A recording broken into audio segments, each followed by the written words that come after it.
वैभव जो 26 साल का है, उसकी अभी-अभी नई शादी हुई है और उसकी एक खूबसूरत सी बीवी है। ये दोनों हनीमून मनाने हिमाचल गए थे, जहां उन्होंने 4 दिन गुजारे। अब उनके दिल्ली अपने घर वापस आने का समय हो गया था।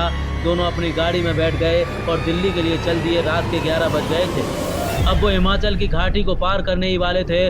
रोड बिल्कुल सुनसान थी और गाड़ी बिल्कुल तेज़ी में जा रही थी।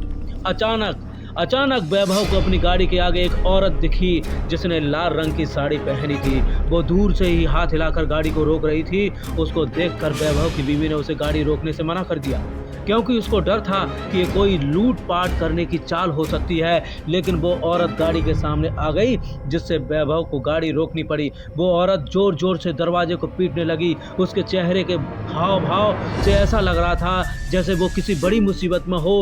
वैभव की बीवी ने उसे गाड़ी का दरवाज़ा खोलने से मना कर दिया। उसने कहा कि ये कोई चाल हो सकती है, हमें बाहर नहीं जाना चाहिए। पर वैभव ने बोला कि अगर सच में ये किसी मुसीबत में होगी तो और उसे हमारी ज़रूरत होगी, क्योंकि उसको देखकर वो अच्छे खासे घर की लग रही थी।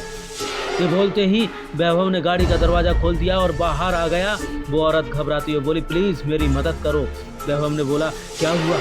उस औरत ने जवाब दिया कि मेरी गाड़ी नीचे खाई में गिर गई है, एक पेड़ से टकरा गई है और उसमें मेरी छोटी सी बच्ची फंसी हुई है। प्लीज़ उसको बाहर निकालो। ये सुनते ही वैभव की बीवी भी बाहर आ गई और तीनों खाई की ओर भागे। उन्होंने देखा कि वो गाड़ी थोड़ी नीचे एक पेड़ से टकराई हुई है। वैभव झट से नीचे की ओर गया।